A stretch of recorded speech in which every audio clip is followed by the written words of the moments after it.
there was a big 40k tournament this weekend, and it was Adepticon. Some of you may have noticed that Cosmic was going around Adepticon and he was trying out different foods and different games and all that kind of stuff, which is fantastic.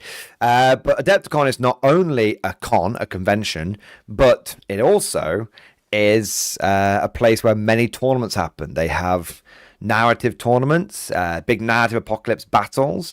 They have doubles and teams tournaments.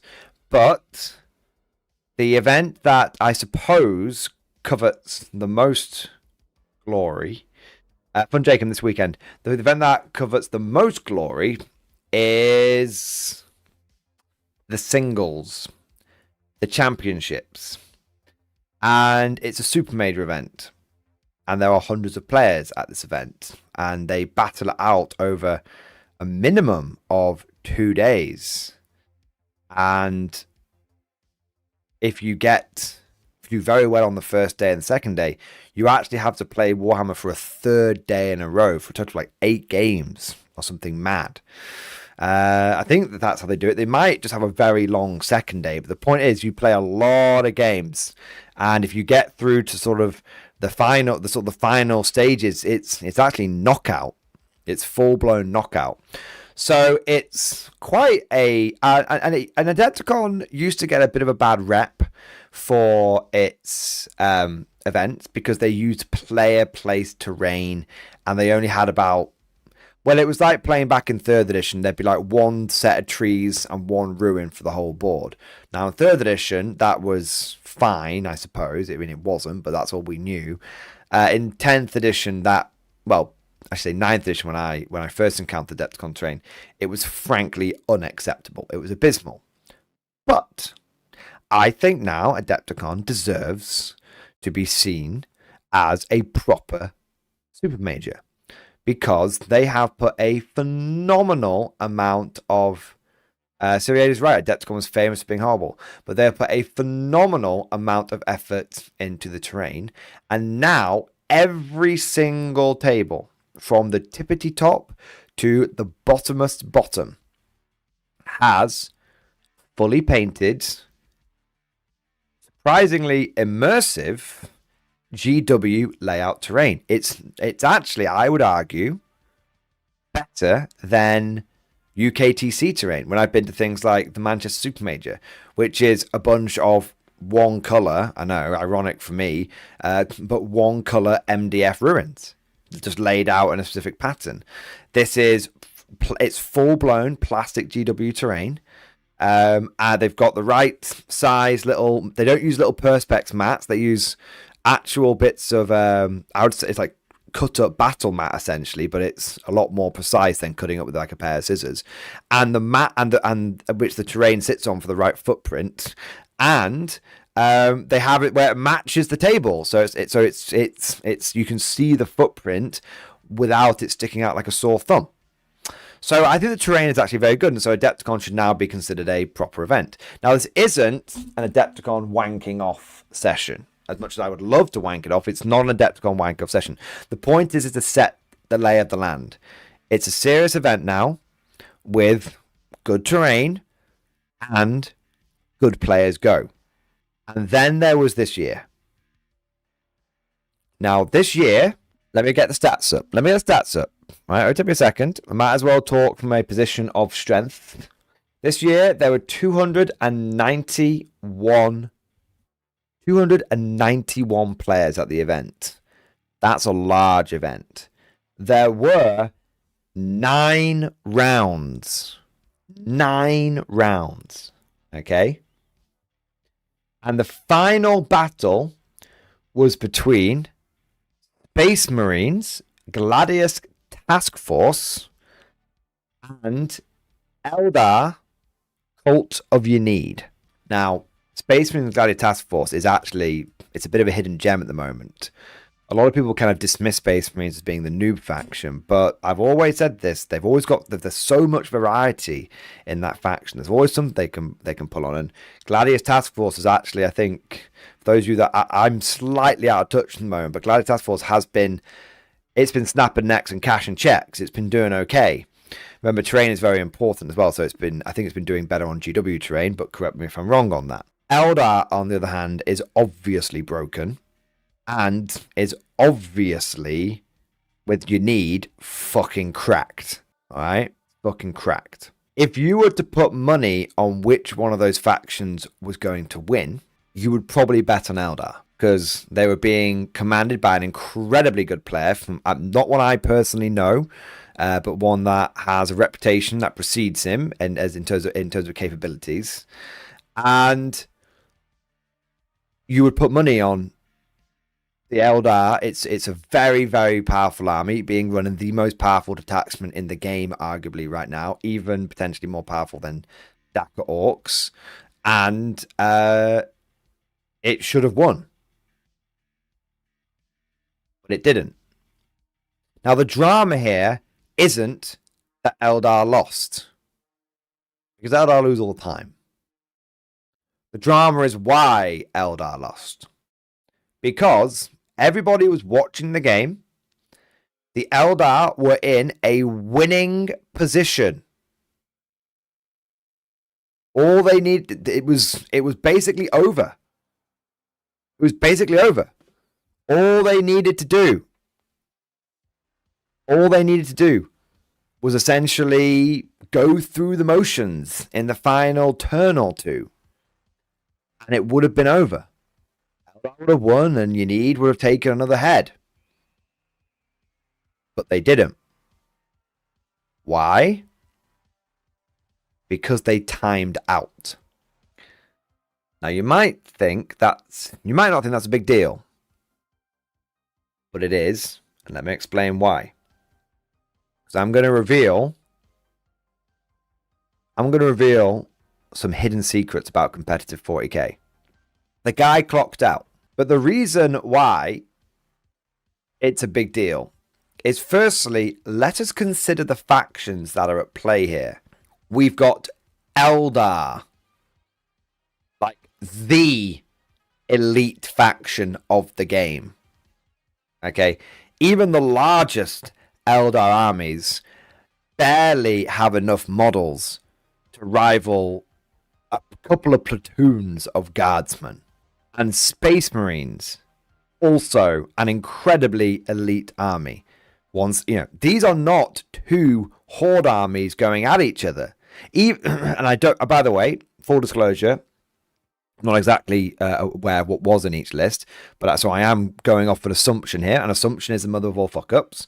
But even presuming the largest Space Marine horde, 100 Black Templars, it still pales in comparison. Guard players, hybrid guard players, with the advent of our new codex and the loss of Feel No Pains, have to bring 100 guardsmen, and it's not even considered a horde. It's just considered a mandatory requirement if you don't want to get tabled.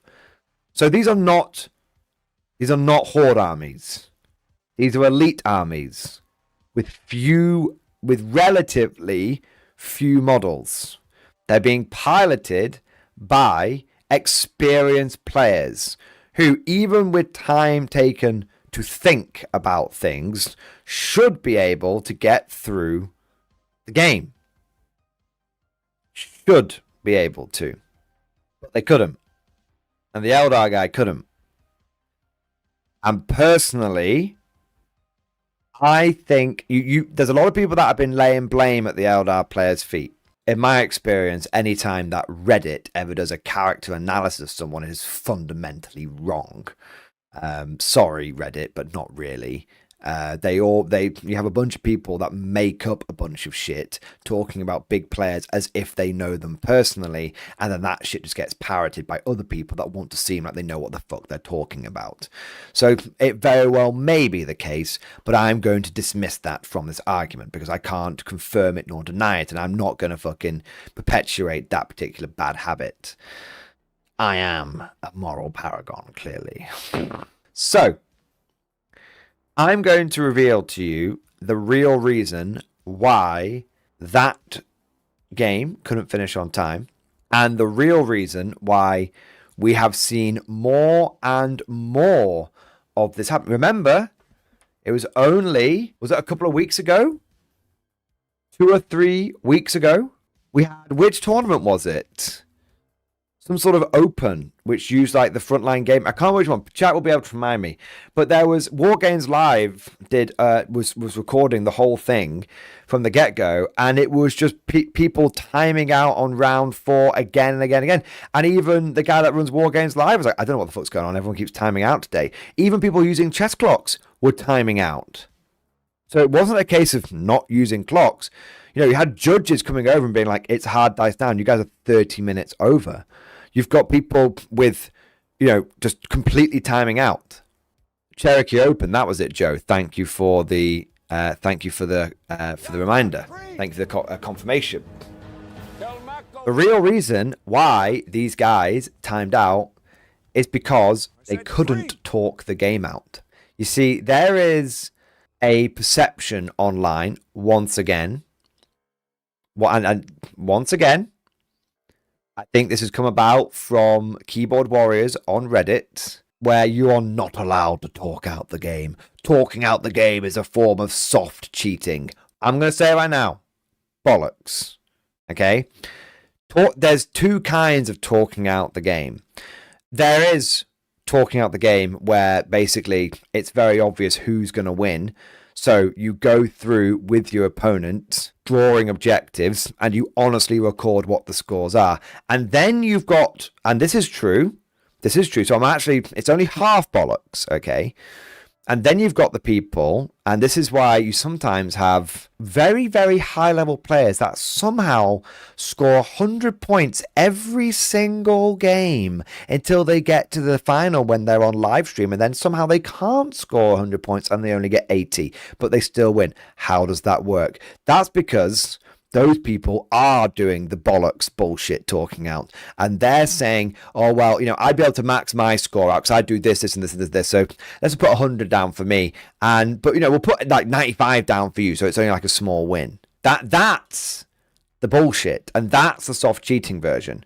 But there's nothing wrong with honestly talking the game out. But you can't talk the game out when you're live stream, because a lot of judges will come down on it because they want to maintain this illusion that nobody at our event talks games out. If you banned talking games out at the end, Warforged, you're wrong. It needs to be done honestly. Cheating is cheating, but there's nothing wrong with talking out at the end of an event. There's nothing wrong with talking out a game. Just you have to put in an honest score. That's the thing. Now, let me explain why. Now, this camera, fuck's sake, come on. Trying to get this camera to do its fucking job.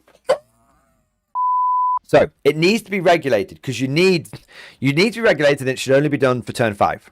It needs to be regulated, and it should only be done for turn 5 when there's not so many. You can't do it for turn 4 and turn 5.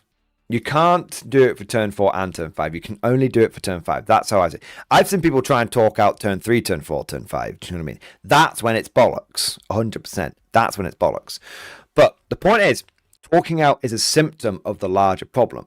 And the reason why people are always timing out in games of 40k, and the reason why are timing out on stream is because they can't talk it out. And the reason, and if you were to ban people, if you were to red card people for talking out games at a 40k tournament, you'd have to ban 90% of the people there. I kid you not.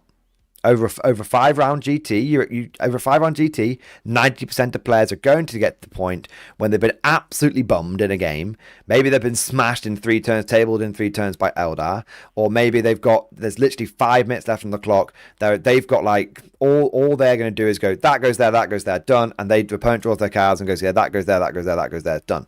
Like, that's talking out.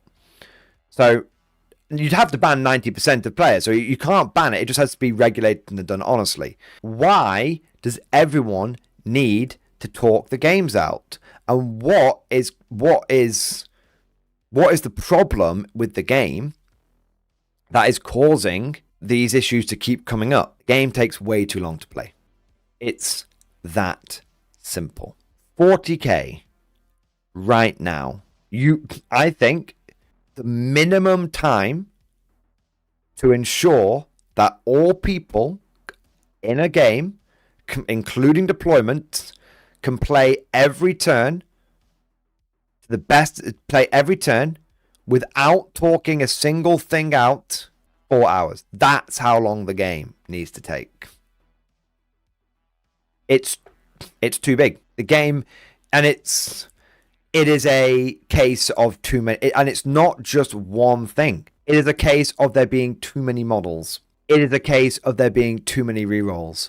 It is a case of the missions being too complicated whilst at the same time being too bland. It is a case of there being too much bookkeeping to do in each game. The game is too big.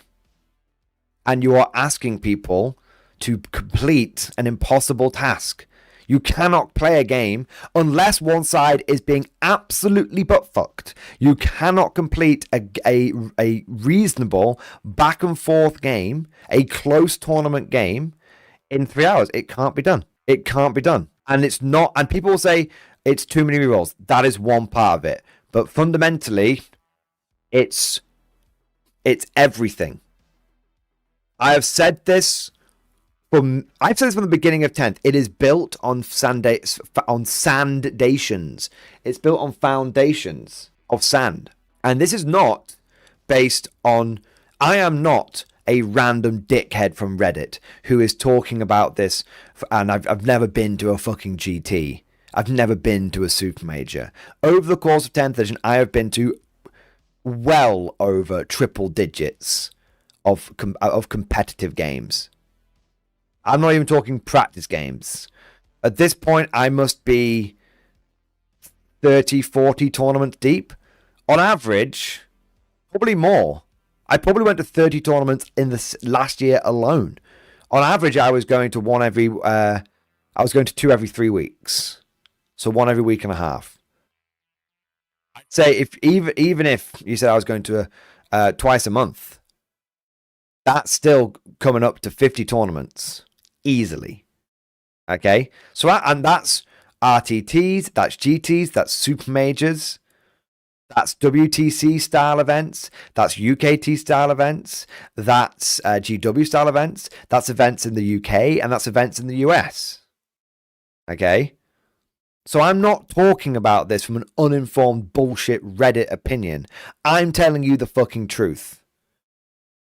I am the very slightly authoritarian central fence sitter. And I am telling you, this is the truth. The game takes too long to play. And this has been a problem from the beginning. And it has only got worse. It's only got worse as time has marched on, and there has been more and more bloat added to the fucking game. It has got worse, and you are getting to the point now where you're having incredibly experienced, super major winning players, the best of the best, timing out. And you can make all of the rationalizations. You can try and explain why that's happening, if it's a personality thing, if it's a playstyle thing. No, it's a game thing. If the best players in the world can't fucking finish a game, there's something wrong.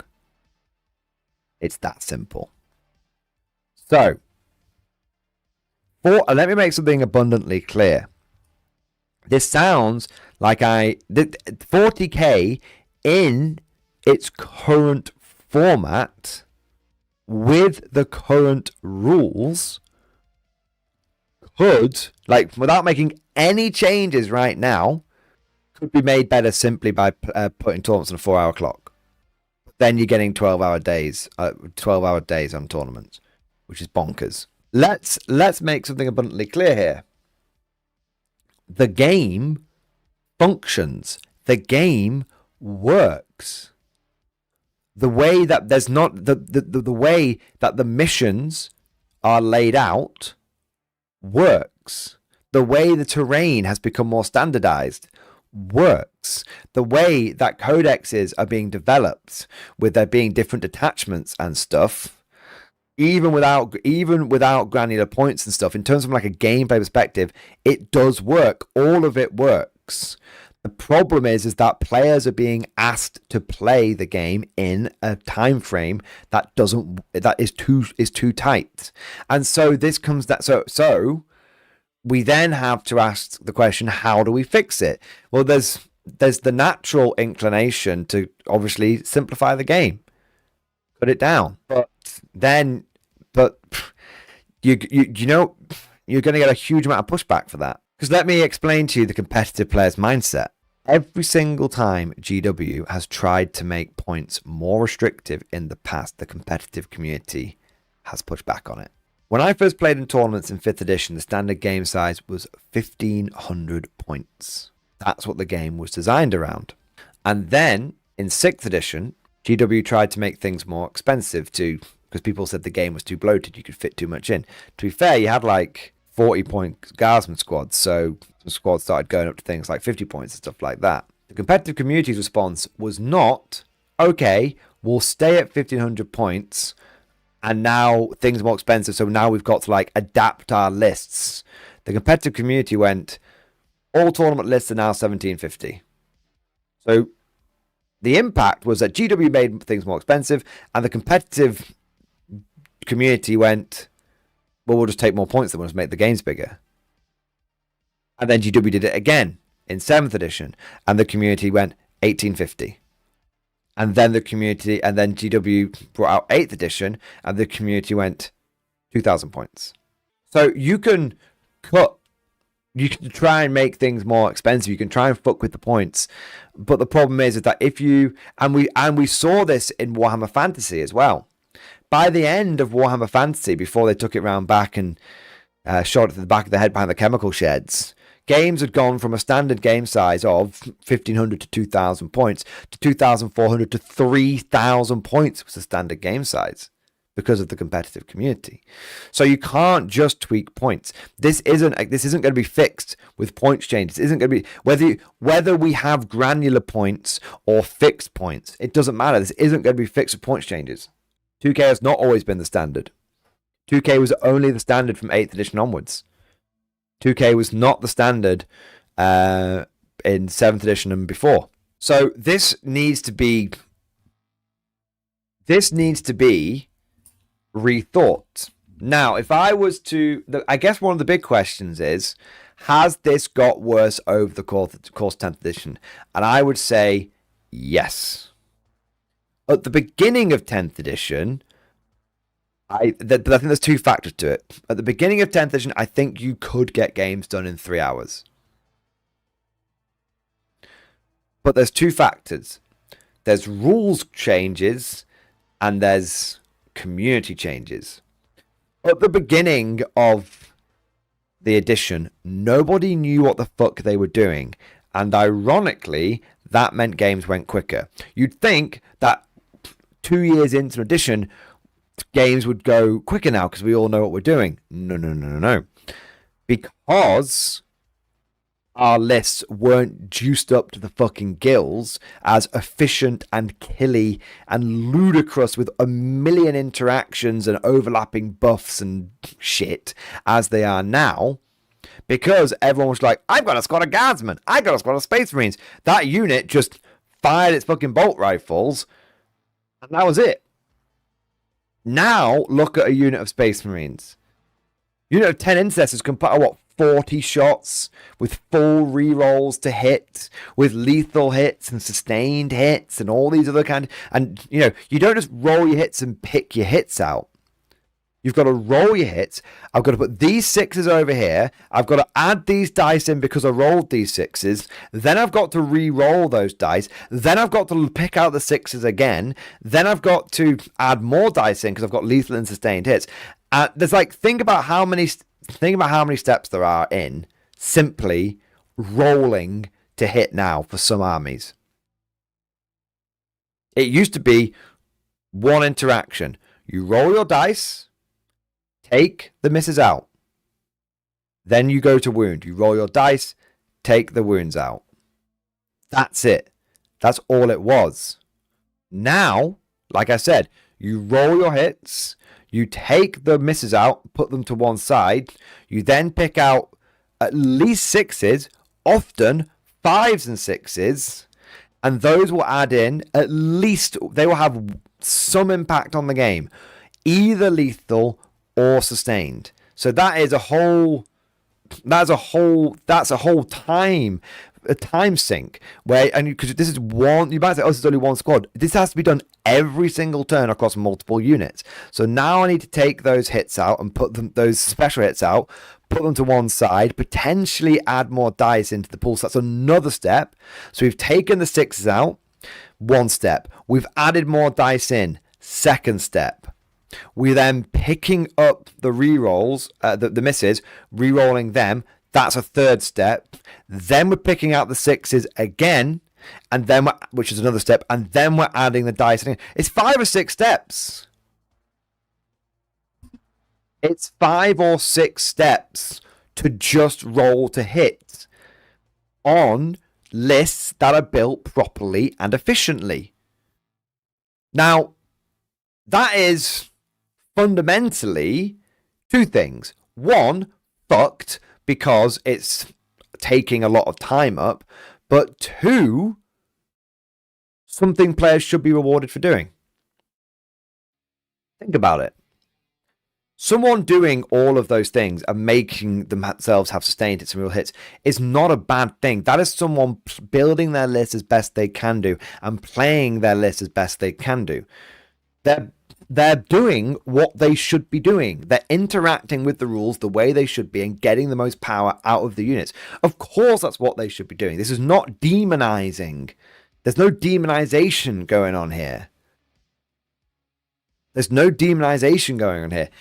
People are doing what they're meant to be doing. But at the beginning of the edition, 3 hours was enough time because A, people weren't building these mega combos because they weren't as experienced to do so. And secondly, there weren't as many of the combos to go around. There weren't. And so the combination, and this is the second factor, rules creep. There's now more, players have got more options than ever.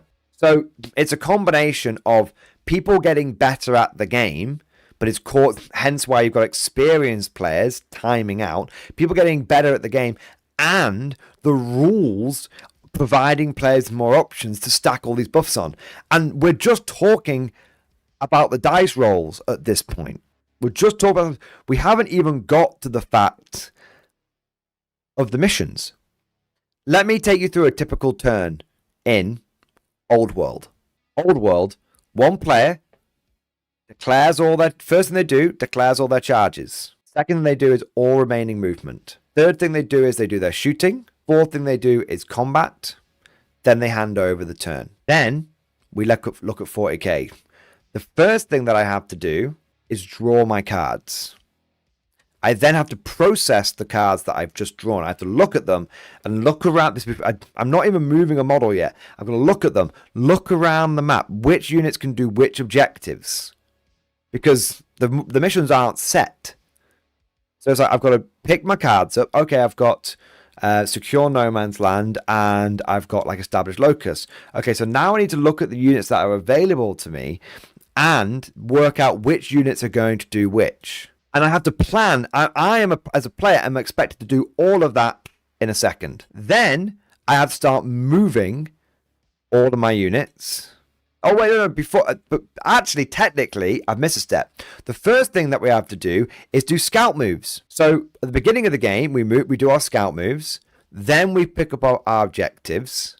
Then people start doing the... then they go through the movement.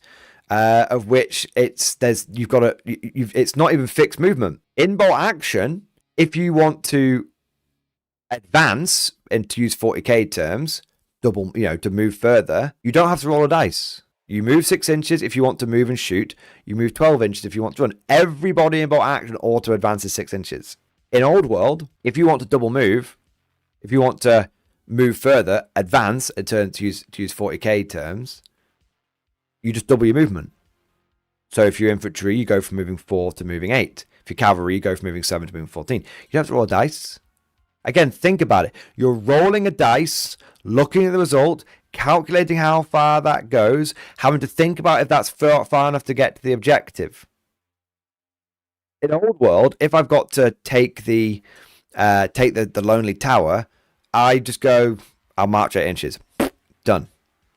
I've got a movement tray, which makes it even quicker, but forgetting the movement tray for a moment. Done.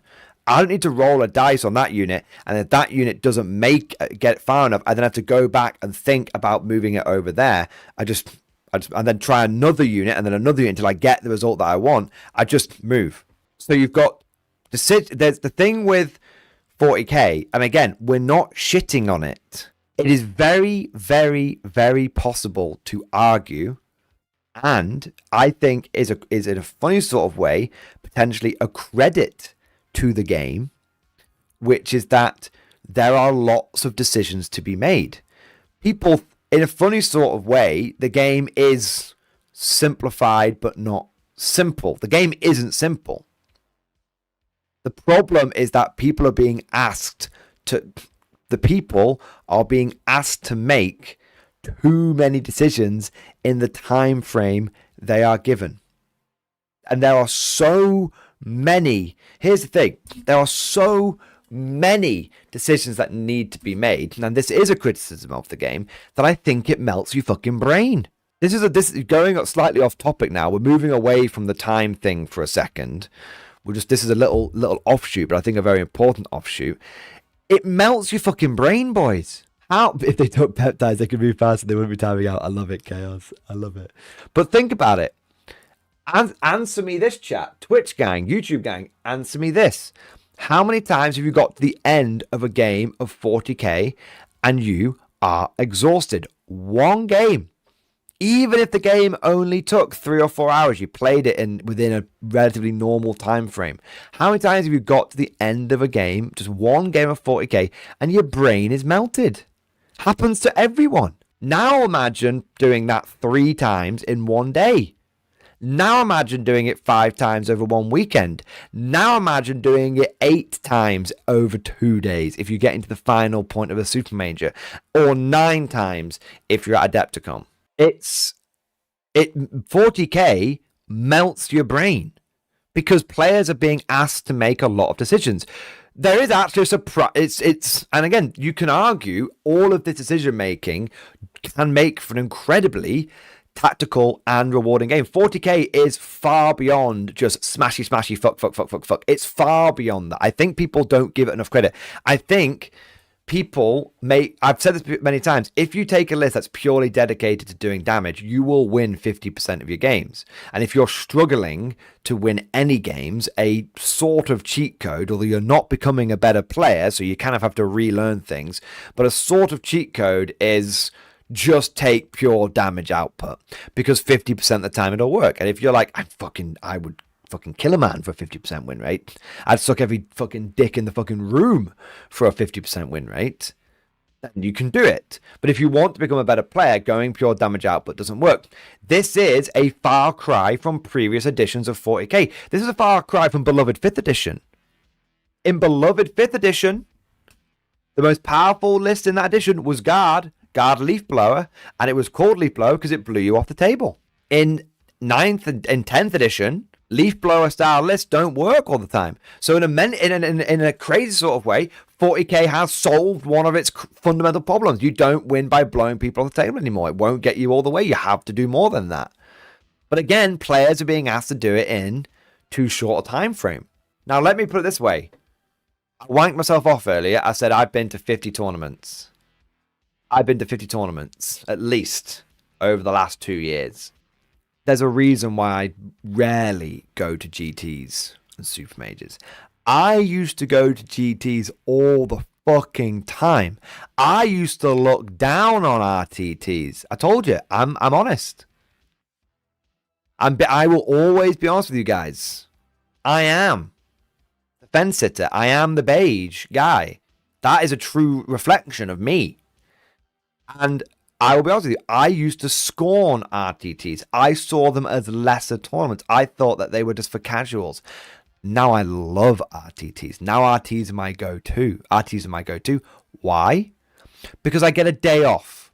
I get Sunday off where I can chill and relax because my brain is fucking melted. And do you know what? There's the worst part about GTs is having to get up in the morning and go to the second day.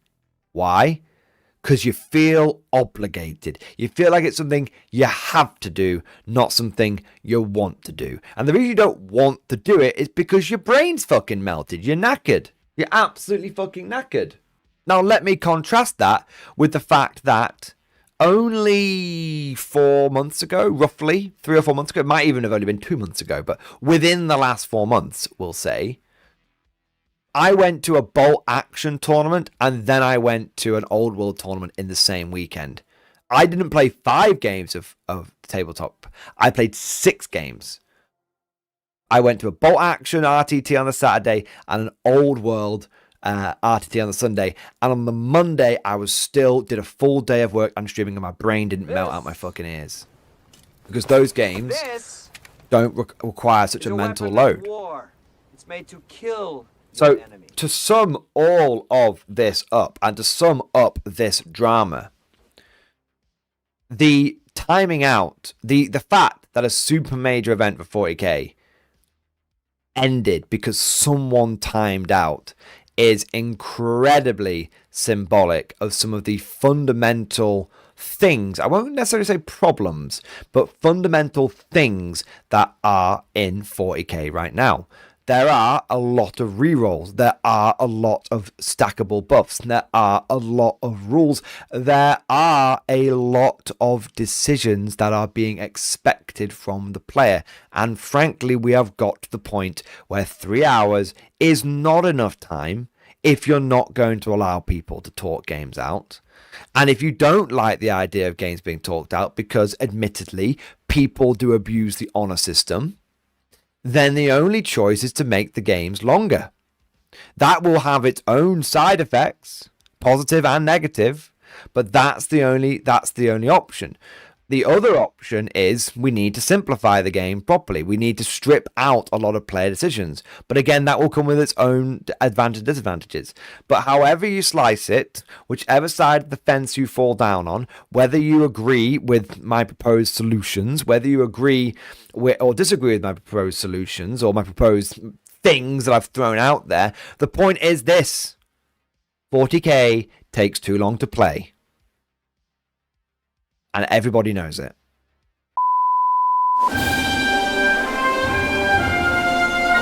Would you like to know more? If so, then please consider becoming a channel member or patron. By supporting the channel, not only will you be doing your part, but you'll also be helping me create more content for your viewing pleasure and unlocking a whole host of perks. You get everything from a badge next to your name, custom emojis, but the big one is access to the Mordian Glory Discord server, an online community with almost 2,500 active members. It's always popping off in the MG Discord. We've got channels for army lists, hobbying, tactics, stories, and even a pretty spicy meme section as well. For all you greenhorns that wanted to see the Mordian glory hole, today is your lucky day.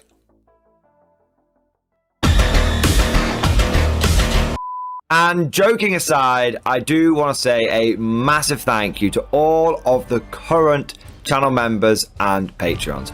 You guys are amazing. Truly the lifeblood of the channel. I could not do Mordian Glory full time without the incredible and generous support of my members. So thank you guys so much. And last but certainly not least, I want to say a personal thank you to all of my top tier Patreons.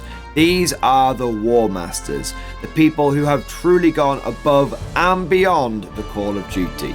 So a heartfelt thank you to Alex Dengal, Bon Vert, Lord Pryor, Mark Panconi, RJ Scorpion, Swordfish Trombone, Try Again Bragg, John Stubbs, Nick Walsh, Diesel Fox, and August Barney. Seriously, guys, thank you from the bottom of my heart. Your support is incredible and it makes a huge difference. Thank you so much. That's all for now.